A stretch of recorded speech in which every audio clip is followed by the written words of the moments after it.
நடிகை பாரத நாயுடுக்கு 2வது குழந்தை பிறந்திருக்காங்க. செம்பருத்தி சீரியல்ல மித்ரா என்ற கேரக்டர்ல வில்லியா நடித்து பிரபலமானவங்க தான் பாரத நாயுடு. ஆனா அந்த சீரியல்லேருந்து பாதிரியே வெளியேறினாங்க. இதை தொடர்ந்து தான் சன் டிவியில் ஒளிபரப்பான தாலாட்டு சீரியல்ல கோகிலாவா நடிச்சிருந்தாங்க. ஜீ தமிழ இவங்களோட நடிப்பை பார்த்து மிரண்டு போன ஃபேன்ஸ் எல்லாமே இவங்கெல்லாம் வில்லிக்கெல்லாம் வில்லியான கலாச்சிட்டு வந்தாங்க.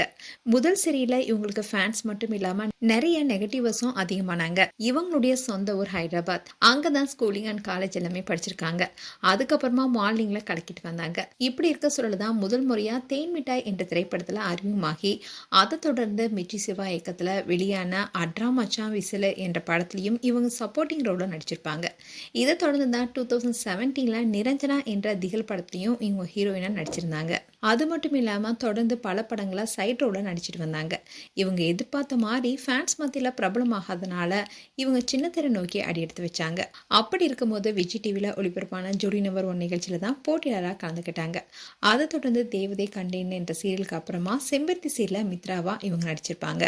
இதை தொடர்ந்து விஜய் டிவியில் பொன்னி சீரியல் அண்ட் ரீசெண்டாக சன் டிவியில் அன்னம் சீரியல்னு தொடர்ந்து நடிச்சிட்டு வந்தாங்க. இப்படி இருக்க சூழல் தான் இவங்க 2வது முறையாக கர்ப்பமானாங்க.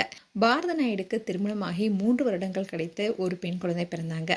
அதுவும் அந்த விஷயத்த சோஷியல் மீடியாவுக்கு அவங்களுடைய திருமண நாள் அன்னைக்கு தான் அறிவிச்சாங்க. இதை தொடர்ந்து அவங்களுக்கு பெண் குழந்தையும் பிறந்தாங்க. இப்படி இருக்கும் போது தான் 2வது முறையாக கர்ப்பமானாங்க. அந்த வீடியோ கூட சோஷியல் மீடியாவில் ஷேர் பண்ணியிருந்தாங்க. அதோட பல ரீல்ஸும் போட்டுட்டு வந்தாங்க. அண்ட் இவங்களுடைய வளைகாப்பு கோலாகலமாக நடந்தது. அதுல பல செலிபிரிட்டிஸும் கூட வந்து கலந்துக்கிட்டாங்க. இந்நிலையில் தான் இவங்களுக்கு 2வது முறையா ஆண் குழந்தை பிறந்திருக்காங்க. முதல் குழந்தை பெண் குழந்தை அண்ட் 2வது குழந்தை ஆண் குழந்தை. அதோட அவங்க 4 பேருடைய கைகளை வச்சு குடும்பமா ஒரு வீடியோவை ஷேர் பண்ணியிருக்காங்க. மேலும் பாரத நாயுடுக்கு எங்களுடைய வாழ்த்துக்கள். உங்களுடைய வாழ்த்துக்களை கமெண்ட் செக்ஷன் சொல்லுங்க. இது போன்ற வீடியோஸை பார்க்க நியூஸ் தமிழ் கிளிட்ஸ் சேனலை சப்ஸ்கிரைப் பண்ணுங்க. மறக்காம நோட்டிஃபிகேஷன் பட்டனை கிளிக் பண்ணுங்க.